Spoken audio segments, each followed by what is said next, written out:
The following is a presentation of TFNN. Mindful Living with Allie Ford and Tom O'Brien. Sometimes I get a good feeling, yeah. I get a feeling that I never had before. No, I get a good feeling, yeah. Call now, toll free at 1-877-927-6648. Internationally at 727-445-1044. Now, Allie Ford and Tom O'Brien. Namaste, everybody. It's Allie Ford here with Mindful Living, where I want to help you get healthy, feel good, and live life to the fullest every single day. Thank you so much for joining me today. It is a beautiful day here in Clearwater, Florida at 81 degrees and absolutely sunny. As the sun is shining, people are smiling, and I hope you're smiling too. Today, I'm going to be talking about mindful business ethics and how to bring in mindfulness and some of the tools that we learn through mindfulness into leadership in your organization and the results that that will have with your employees and for your bottom line overall. And toward later in the show, the latter half in the show, I'll be answering some really common questions I get about teaching yoga. Things like how to manage a multi-level class, to what to do when you receive negative feedback from a student or someone walks in with an injury that you don't know how to manage, and some other questions that I get via email. So you're always welcome to reach out to me if you have any questions. You can email me at allie@allieford.com, tweet me at allie_4_yoga, or go to my website, allieford.com, and you'll find a number of ways to connect with me there. So I just returned from an awesome weekend this past weekend in Panama City Beach, Florida. I hadn't been there since I was probably 10 years old. I remember how beautiful the beaches were there. The water looks like the Bahamas. It is crystal clear, turquoise water, and just unbelievably gorgeous. And even more wonderful for me was the yoga community that accepted and welcomed me into their community this past weekend. We had a ton of fun. We've got 20 people in the program there, just diving deeper into yoga and meditation and other mindfulness practices to learn how to just lead a healthier, more peaceful life. My partner there is a beautiful teacher, beautiful woman named Caroline San Juan Shubai. And man, she actually is such a successful, exemplary business leader. This woman exudes love and compassion and caring for the people who work with her and work around her. And it just was a testament to me to see somebody who's got so much on their plate. She's also a busy wife and the mother of 2 beautiful children, and managing a thriving business up in Panama City. She's got a long history of success in her corporate career prior to yoga. And the woman is just the shining example of peace. You know, just to be in her presence, there's this feeling of love that you get. I mean, I laugh because I feel like just spending 3 days with her, I was nicer to my husband. I was more patient with my children. And it just reminded me of the fact that you can be a very busy executive. You can be a very busy person in life and yet still not let the stress or the rush of life get the best of you. So we're going to be talking about mindful business ethics, and I'll share some more ideas for what my inspiration was for that. I have some really exciting news today. My company Mindwise, which you can find at getmindwise.com, launched our new website this last week, and you'll find on this website, now you know I have been a mindful business coach for the last several years, going over 10 years, where I go into businesses and I help incorporate tools and tips for managing stress and improving overall employee happiness and wellness so that the company functions at a higher level. And so this is the child of that focus that I've been focusing on the last 10 years, getmindwise.com. I go into businesses and oftentimes I start with leaders, you know, how to incorporate mindfulness techniques to just manage stress, make better decisions, and consider the health and well-being of the greater good so that we affect the company's bottom line overall. I've gotten a ton of calls over the years for mindfulness programs for anyone and everyone. So that is what this new website is offering. If you go to getmindwise.com, you'll see that we offer training programs or courses for everybody and anybody. And we actually are offering a special right now. It's called Mind 5, and it is free days of mindfulness training for 5 days consecutively. So if you just go and click on the Mind 5 button on the homepage, you will just enter your email address, and we will actually proactively email you mindfulness lessons for 5 days consecutively. And then if you find that beneficial, and I'm certain that you will have access to our whole host of library of mindfulness programs. That would include things like digital detox, which, let's face it, in today's society, everybody needs a little bit more of, just to take a break from their technology at work and to find a little bit more breathing space to settle the mind. There's a course for sleeping better for people who are having difficulty falling asleep or staying asleep at night. We've got lots of practices from meditation to relaxation techniques to gentle yoga sequences to help you get a better night's sleep. To just learning meditation. There's an introduction to 10 days of meditation in our course offering. So go to Get Mindwise and check it out, and email me and let me know what you think. All right, so let's get down to it. What are we talking about when we talk about mindful business ethics? Well, I want to share with you a story that really was a big inspiration for this conversation today. You know, as I say, going in and working at several different business locations in many parts of the United States, I'm often privy to challenges that companies are facing. And I recently witnessed an email between two business owners, both of whom happen to be yoga businesses, and one of whom is actually an active yoga teacher. The tone of the email, now let's say mindful business practices do not just apply to yoga businesses.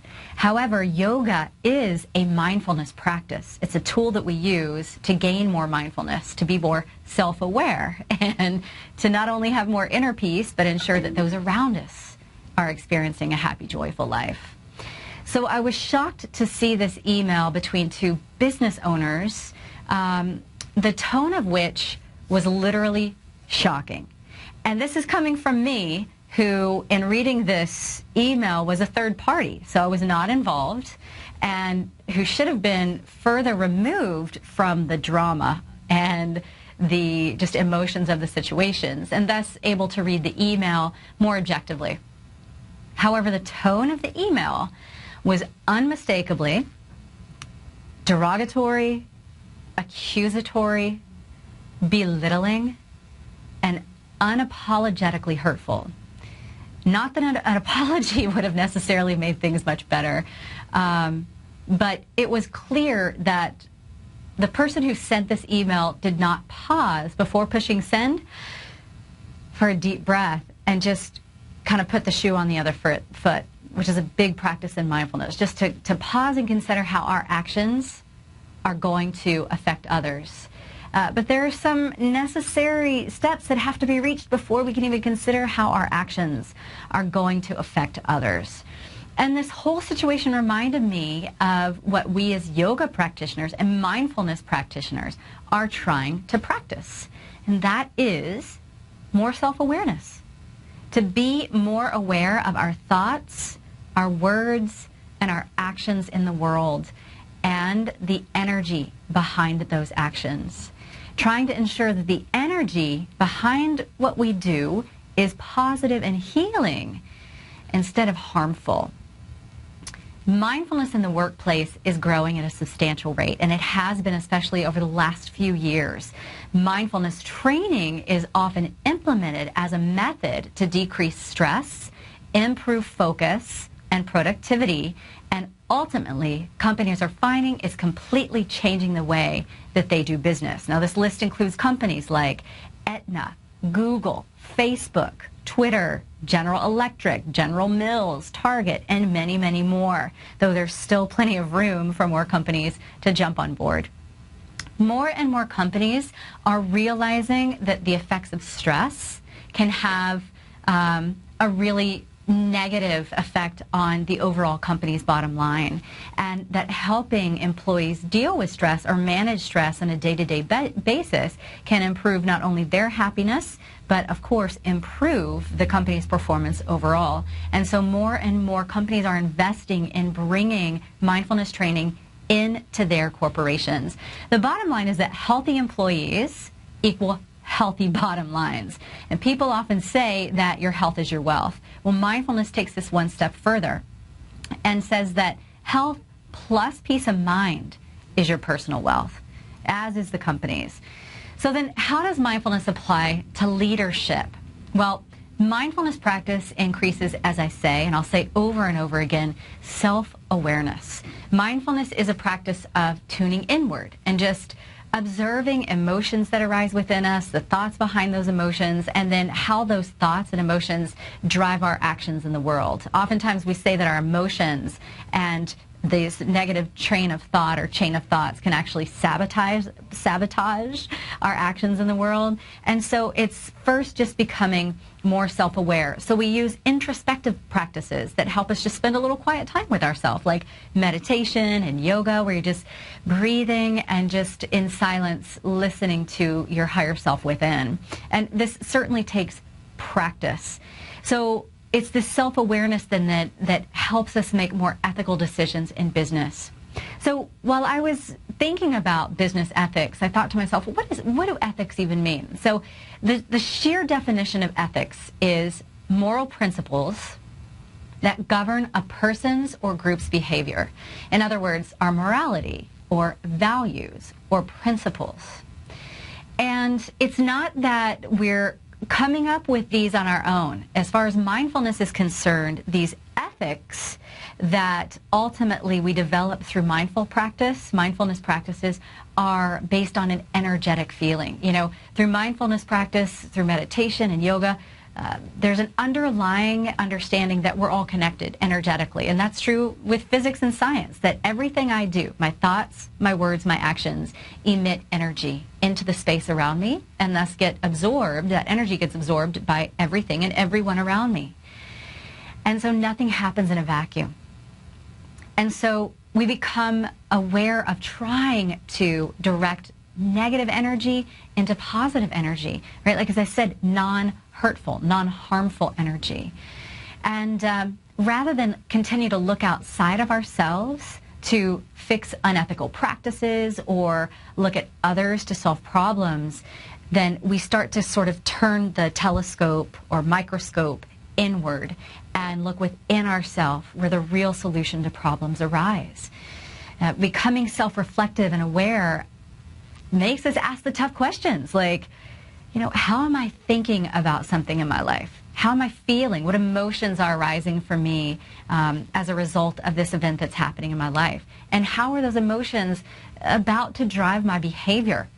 So it's that self-awareness that gives us a little bit of space to pause and consider how our actions, our words, and our thoughts are going to affect others or make us feel. And so that feeling is this energy that I'm talking about. It is something you feel in your heart and your gut when something hurtful happens to you, or when you have a negative thought, or when you have an adverse emotion, you feel it. So we call those universal principles. Those are not dogma. There's no rule that says you will be punished if you lie or if you speak derogatorily to someone. It is an energy that you feel within yourself, that you become more aware of through this practice of introspection. So that's the very first step, all right? And in leadership, it's very key because having that space to become self-aware gives you a little bit of pausing room before you make quick decisions, snap decisions, or hasty decisions. For example, in the case of that email I was just describing, you'll take a pause before sending that email, take a few deep breaths, go back and read it and say, oh, is this message I'm trying to send even really being communicated in the way that I want it to be communicated? Could anything that I have possibly said be misread? And we're going to talk more about that when I come back. You're watching Mindful Living. We'll be back after this break.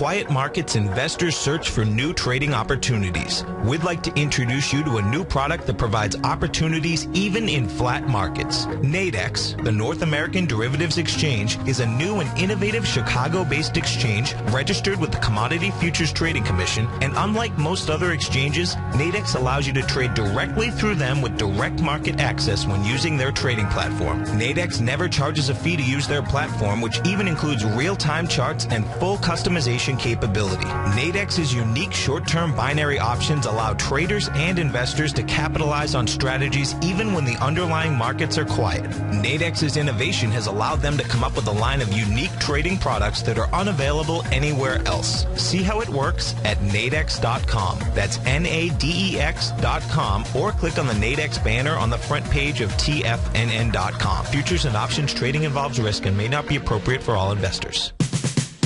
We're told to follow our passion and everything else will fall into place. I hope that's what each of you are doing each and every day. Hi, I'm Steve Rhodes, host of the Money Master Show at TFNN.com, and my passion for technical analysis is what led me to the most fundamental discovery in pattern recognition, the Rhodes Momentum Indicator, market scanner, and trading strategy, a set of tools that identify the momentum and power of the trend, the likes of which have never been seen before, for every market and every time frame.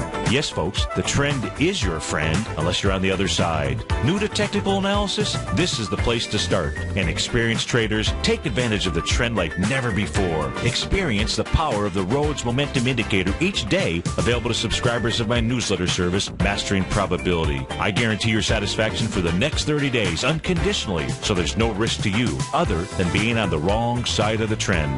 Mastering Probability, available on the homepage of TFNN.com. And folks, live with passion.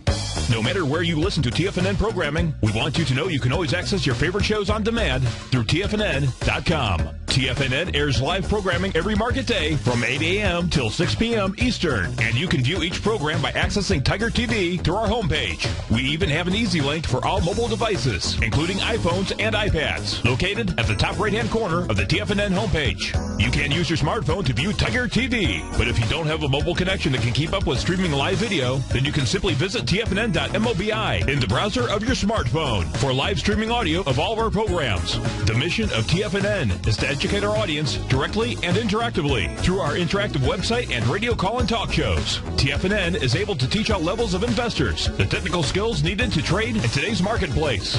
In order to get the best information possible, TFNN has assembled the most respected financial minds in the country to provide the most current news and comprehensive advice available. TFNN.com. Educating investors. Yesterday's gone. Tomorrow's not here. What are you doing right now? Mindful Living with Allie Ford and Tom O'Brien. Oh, sometimes I get a good feeling, yeah. I get a feeling that I never had before. No, I get a good feeling, yeah.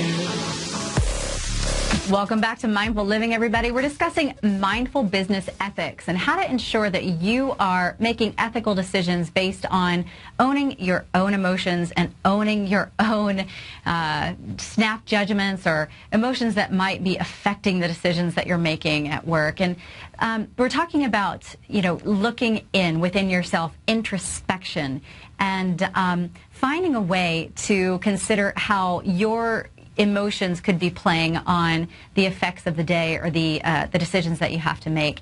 You can ask yourself, what part of the situation that's happening is my responsibility? And asking yourself that question can go one of two ways. You might decide, hey, I'm kind of thinking really negatively about this situation. My thoughts have gotten the best of me, and I'm way too invested, and I'm just adding more drama to the situation. Or you might decide, what, I need to care more. I need to be more involved in this situation. I've been a little bit too removed from the situation, and then get involved at an appropriate level. So this self-awareness of your own emotions can help you just think more clearly before making decisions or choices.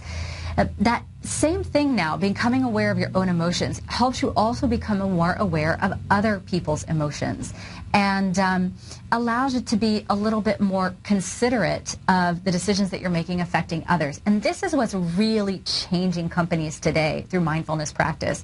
Yes, companies have to be concerned with bottom line and concerned about quarterly statements and finances.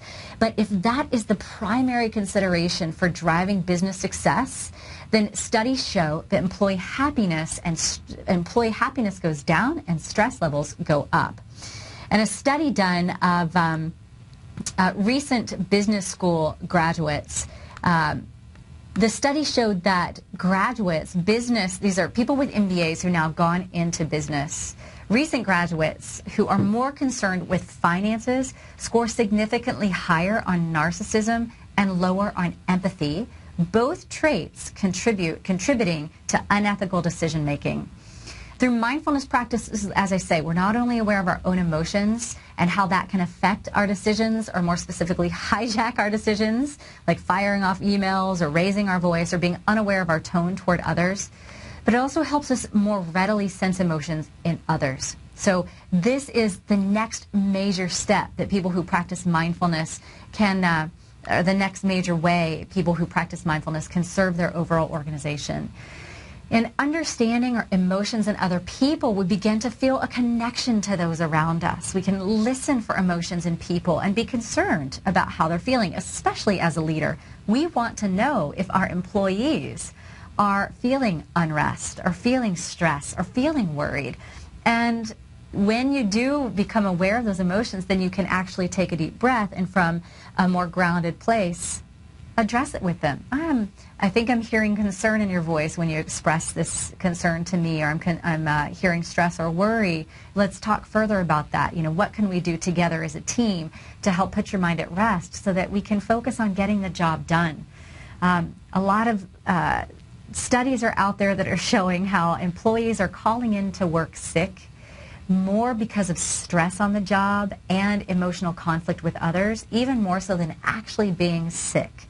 So the more that we can note or notice that unrest in employees, the more that we can sit down with them and address it, and again, so that people can focus more on their job and less on the drama. So it's this connection to those around us that is the key for developing two major qualities, which Daniel Goleman, the author of Emotional Intelligence, says makes the best leaders in the world, and that is empathy and compassion. Empathy is that feeling of concern for other people's emotions. You know, rather than being flippant and saying, well, sorry, it's just business. That's not really flying in today's world so much. That's making people upset, it's making them stressed, it's making them feel uncared for, and thus less able to focus on their job. But if they feel like their leaders have concern for their well-being, then they want to work for those leaders. They want to do a good job for those leaders. And compassion, you know, showing that you care about how they're feeling, and making decisions based on the greater good and not just selfishly, but instead selflessly. So you'll see companies, these companies that I talked about earlier, like Aetna, General Electric, General Mills, Twitter, Facebook, Google, who are not only implementing mindfulness practices for their leaders, but also for their employees. They're, creating time where they can take breaks from work and just digital free breaks, go for a walk outside. They're setting up meditation rooms where they can go in and spend a little quiet time alone if they're feeling anxiety or stress come up on the job. And a whole host of other employee health and wellness programs that are leading to overall happiness. So remember in mindful leading that those two qualities are really important: empathy and compassion, showing that we care for others.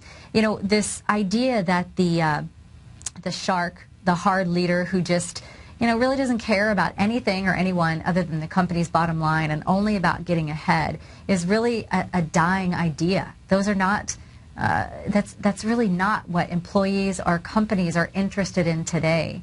And, I feel like when we develop empathy and compassion for others, then our communication improves. Employees feel heard, they feel understood, they feel honored and cared for by their bosses.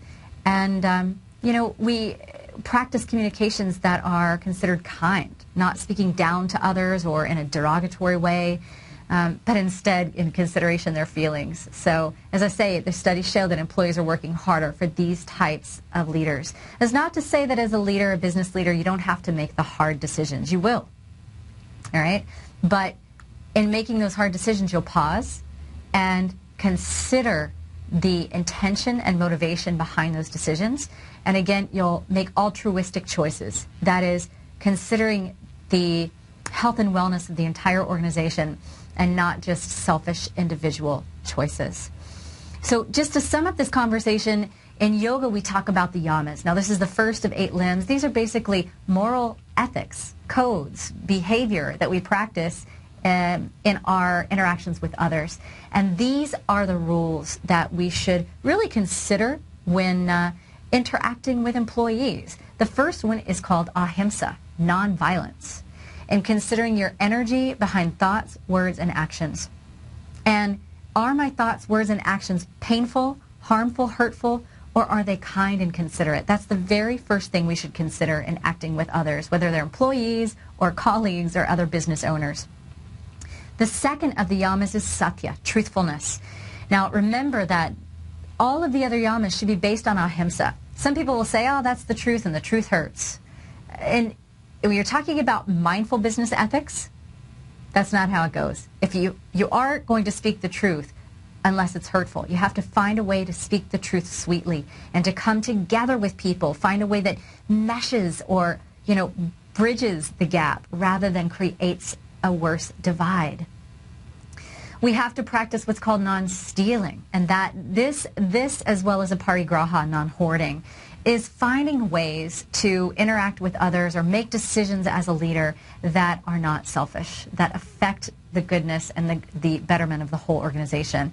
And the last is brahmacharya, which in a business sense means to be professional.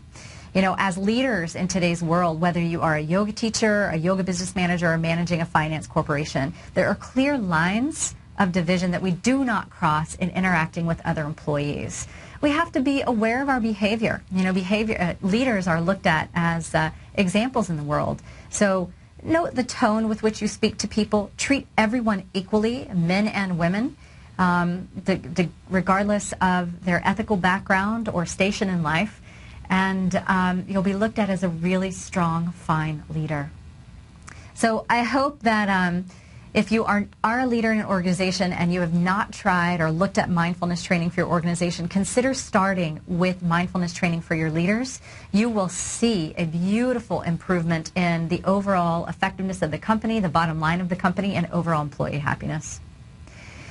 So with that, I'm going to get to some common yoga teaching questions that I've gotten, particularly over the last week. And I'd like to just begin this conversation with a quote that a dear friend of mine, whose name is Maureen, shared that I thought was really wonderful. And it's a quote by Yogananda, who was a revered spiritual leader and yogi in the world. He said, quote, "Whether fulfillment of the goal you have chosen will constitute success. What is success? So consider whether the fulfillment of the goal you've chosen will constitute success, and what is success? If you possess health and wealth, but have trouble with everybody, including yourself, yours is not a successful life. Existence becomes futile if you cannot find happiness. When wealth is lost, you have lost a little.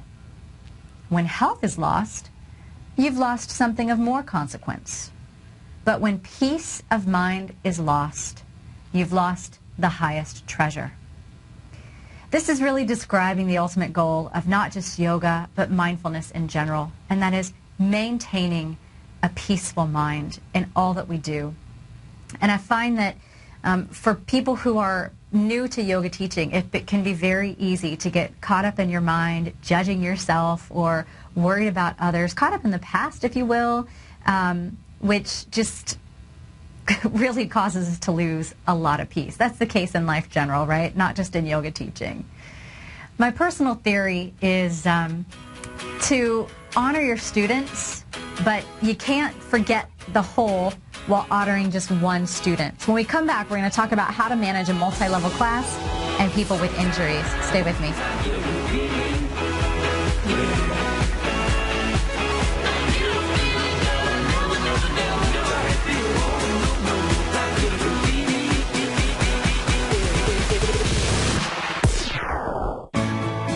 You take a hands-on approach to managing your investment strategy. You're always looking for the next trading opportunity to magnify your perspective. Direction Shares connects sophisticated traders with a powerful array of ETFs from a wide range of asset classes. The markets may go up and down, and you want tools for both sides of the trade. Discover how we can help at DirectionShares.com today. An investor should consider the investment objectives, risks, charges, and expenses of the Direction Shares carefully before investing. The prospectus and summary prospectus contain this and other information about Direction Shares. To obtain a prospectus or summary prospectus, please contact Direction Shares at 800-851-0511. The prospectus or summary prospectus should be read carefully before investing. An investment in the funds is subject to risk, including the possible loss of principal. The funds are designed to be utilized only by sophisticated investors such as traders and active investors employing dynamic strategies. Investors in the fund should understand the consequences of seeking daily investment results, understand the risk of shorting, and intend to actively monitor and manage their investments. Distributor Foresight Fund Services, LLC.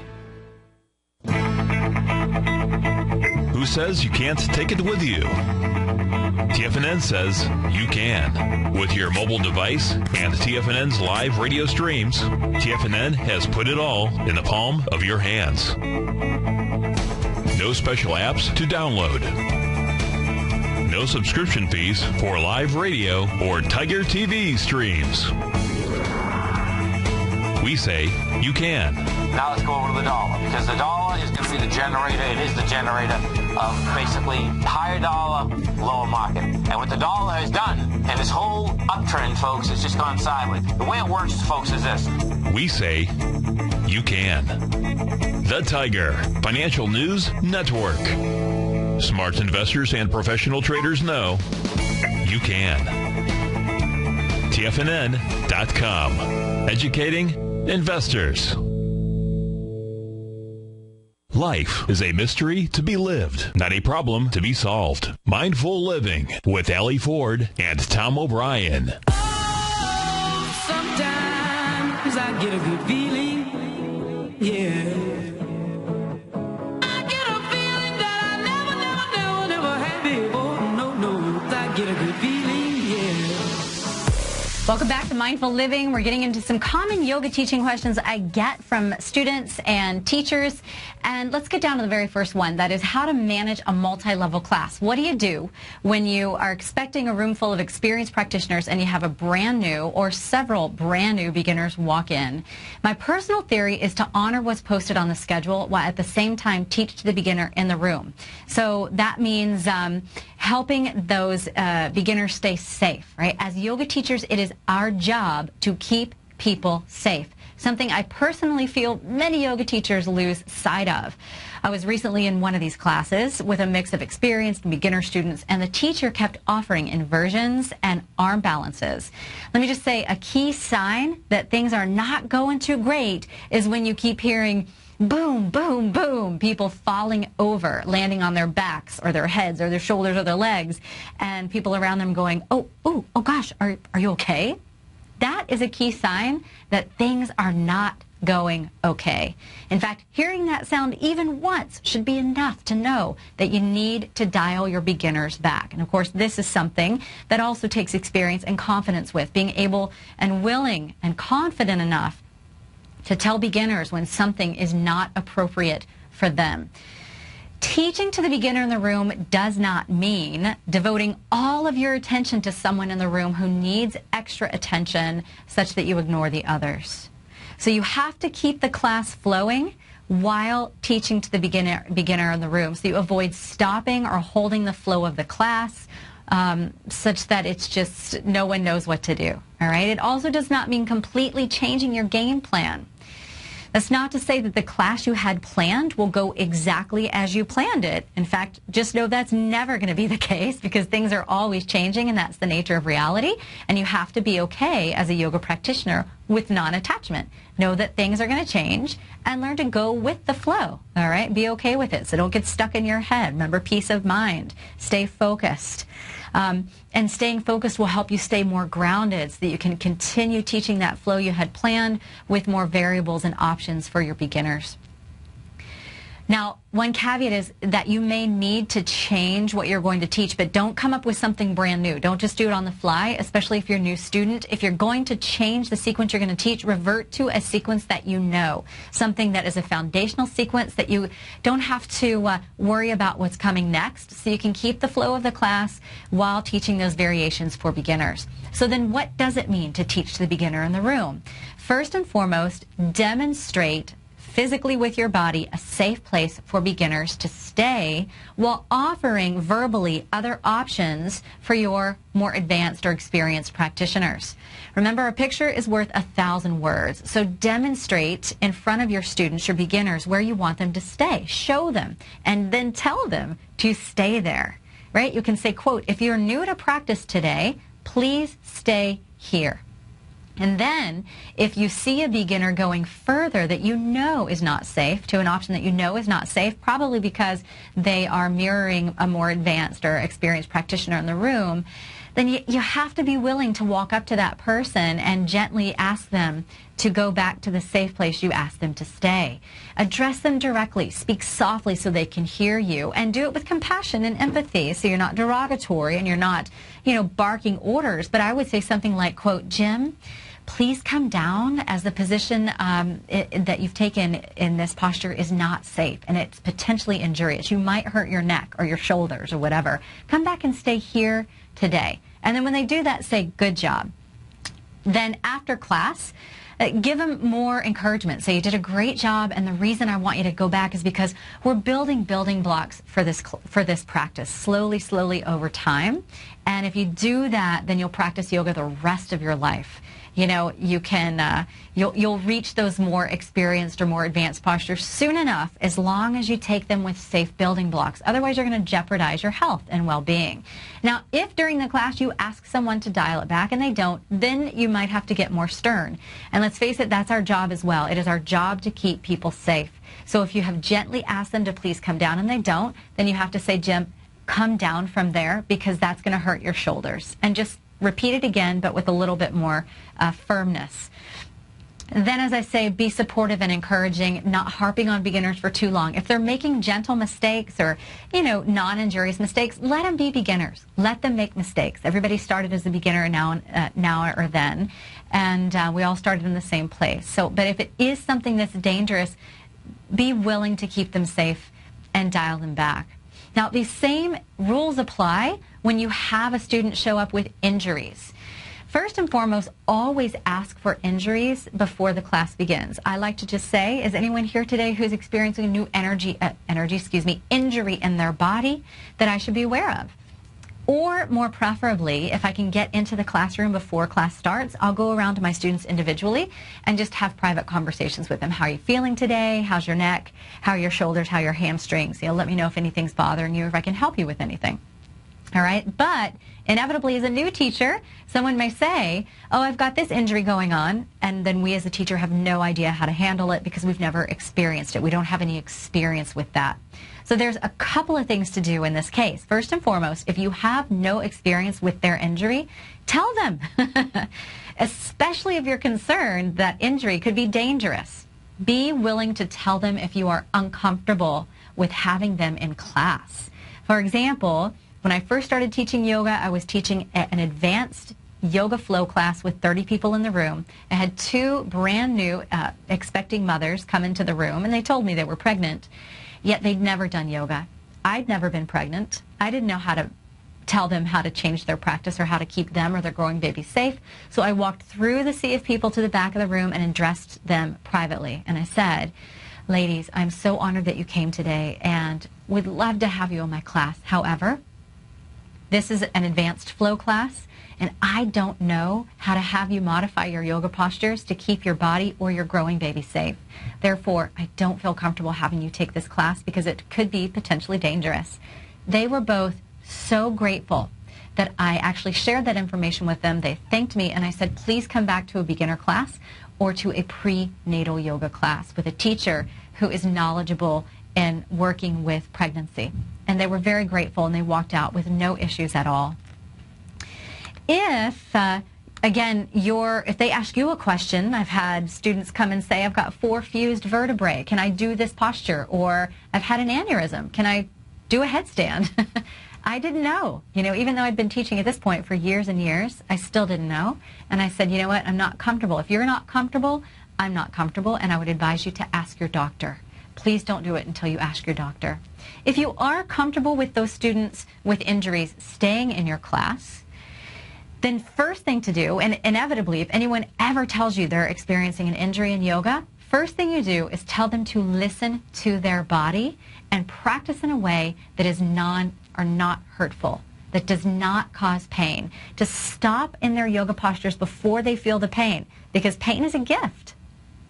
Pain is a gift in our bodies. Our body wants us to listen to it, and we need to honor it and not go to places that cause pain. Now, telling them to listen to their body, I also suggest that you show them before class begins a safe place to go to if they're unable to do any of the postures that you're offering at the moment.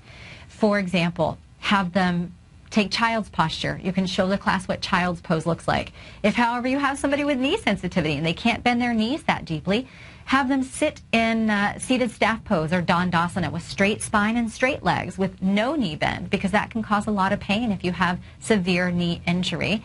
And then, of course, at the beginning of your yoga class, teach yoga breathing, so that when they go to that safe place you've shown them, tell them just to sit there and breathe, that too is yoga, that you can sit still and do deep controlled breath and increase the oxygen in your blood, send that oxygen to the part of the body that needs the healing. And that would be a beautiful, beautiful practice. So if you're a newer teacher and, again, you've had this experience where you have beginners or people with injury walk in, just be sure that you're honest with them based on your limitations and that you show them a safe place to go that is safe for their body, and be willing to be flexible there. If a posture you show them, they say, I can't do that, then you have to give them another option. I'll give you another example. I walked into a wellness center once to teach a yoga class that I was told was going to be another intermediate vinyasa flow. I was thinking, you know, strong, relatively experienced practitioners. That's what I was told was going to happen. I walked in to teach this class, and in walked 3 women over 70, 3 adorable women over 70. And the first thing I thought was, oh, I'm going to show them child's pose. We'll get down on our knees, put our hips on our heels, forehead down. That'll be a nice place for them to rest. And one of them said, oh, I can't do that, honey. I've had 2 knee replacements. I can't bend my knees that much. And I thought, okay, you have to be flexible as a teacher and think of something that they can't do. I mean, they want to be there. She could barely bend her knees, so I often propped her up on pillows. Luckily, there was a chair in the room. She did a lot of postures in a chair. Or, you know, have them sit with straight legs and just do some really deep breaths and spinal movements, etc. For more information on all of that, please go to my website, aliford.com, and you can email me, you can text me, you can tweet me, you can send me a message via Facebook, and any questions that you have with yoga teaching, I'll do the best that I can to help you. Now, how to handle negative feedback from yoga students. This is very common. I recently got an email from a yoga teacher who said that 2 people actually walked out of their class during the class. I also had a recent email that a student walked in just with negative energy and a scrutinizing face, and throughout the whole yoga class seemed to be judging every word that they said. Go back to that quote with which we began this conversation, and that is to maintain your peace of mind. And as yoga practitioners, you know, yoga teachers are people too. And of course, we are certainly susceptible to judging ourselves and getting stuck in our head, or, you know, self-conscious, or, you know, losing our self-power when we're feeling like someone's judging us. But the first step is to become aware that that's happening, take a deep breath, and refocus on the issue at hand. And that is guiding that yoga practice to the best of your ability. You have to remember, the intention of yoga practice is not selfish. It is selfless. yoga teaching is a service. It is a gift that we're giving other people, and not from ourselves. We should see ourselves as teachers as a conduit for this practice to flow through, and trust that the higher power, or all the teachings of the teachers before us, can live through us to the best way that we can share it. And to take some of that pressure off of yourself to be perfect, all right? But be mindful of yourself judging yourself or imposing your own understanding or your own perspective on the situation, right? Thinking that this person is having a horrible experience. That's happening in our head. That may not be the case at all. A person who comes to yoga class in a negative attitude or a negative mood, maybe they had a really rough day. You never know. So we have to be careful not to take that energy personally. Now, if a student comes to you after class and willingly gives you constructive criticism or even shares negative feedback that the class didn't go so well with them, my biggest tip is to see that negative feedback as a gift. It's an opportunity to learn and grow, to be self-reflective, but in a compassionate way toward first that person who was willing to share that negative feedback with you, and then toward yourself. So oftentimes we get negative feedback and we want to judge ourselves and say, oh, it was horrible. I did a horrible job. I should have done this X, Y, or Z. Instead, say, wow, thank you so much for telling me. And then sit with that information and process it without judging yourself. You know, it's an opportunity to grow.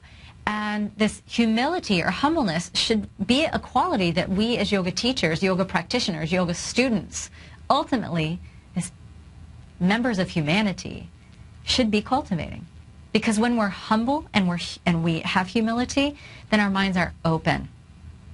And the opportunities are endless when our minds are open. So be mindful when your mind is being sticky or holding on to things. All right? And just let go of the ego.